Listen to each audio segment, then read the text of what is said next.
Se Jesus escrevesse uma carta para a tua igreja hoje, você teria coragem de ler? E se eu te dissesse que algumas igrejas do Apocalipse pareciam vivas, mas Jesus disse que estavam mortas? Que algumas tinham doutrina, mas perderam o amor.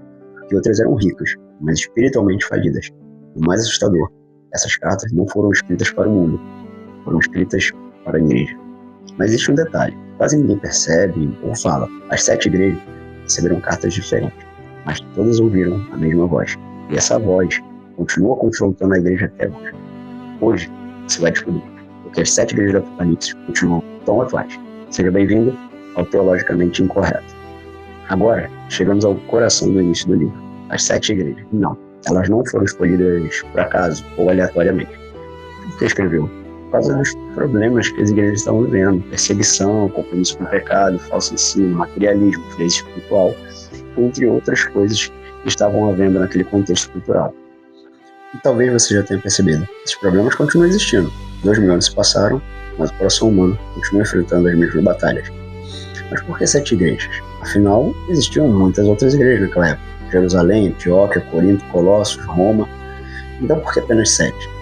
Porque no Apocalipse e na Bíblia, o número 7 significa completude, totalidade. Isso significa que essas cartas foram enviadas para igrejas reais, mas também representam todas as outras igrejas ao longo da história, inclusive nós, inclusive a sua igreja, inclusive você. Vamos conhecer rapidamente essas 7 igrejas. Éfeso, a igreja correta, conhecia a verdade, combatia falsos ensinos, mas havia perdido o primeiro amor. Ela tinha ortodoxia, mas havia perdido a paixão.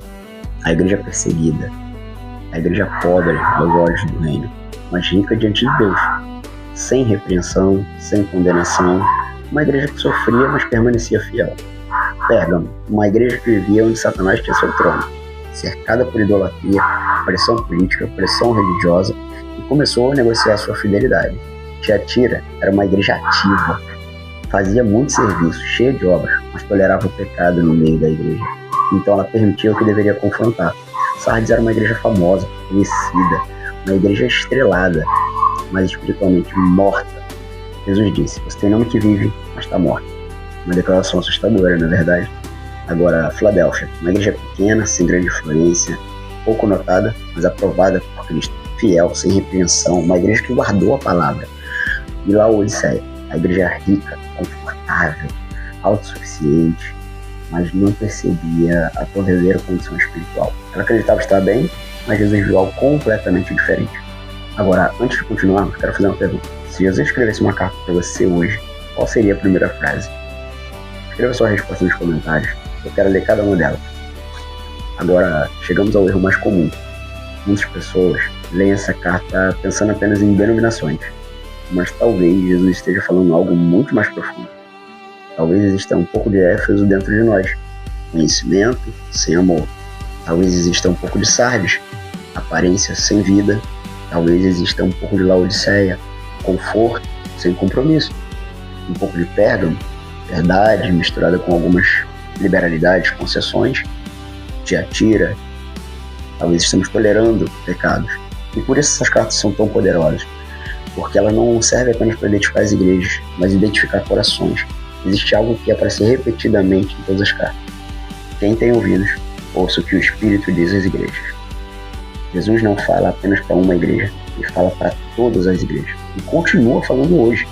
As cartas não foram escritas apenas para informar, foram escritas para transformar, confrontar, corrigir, despertar. Mas existe uma igreja que recebeu uma das advertências mais famosas de toda a Bíblia, Laodiceia. Uma igreja que acreditava estar bem, uma igreja que acreditava estar rica, uma igreja que acreditava não precisar de nada e ninguém. Mas Jesus olhou para ela e viu exatamente o contrário. Pobre, cega, nua e morna, nem fria e nem quente. E quando entendermos porque Cristo usou palavras tão duras através de João, nós vamos entender que tudo isso foi escrito para nós também. Jesus estava falando sobre salvação. Você vai entender o que significa ser morno.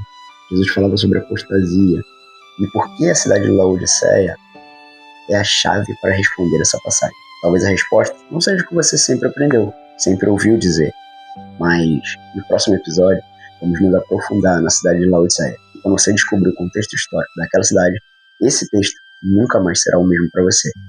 Até o próximo episódio. Fui.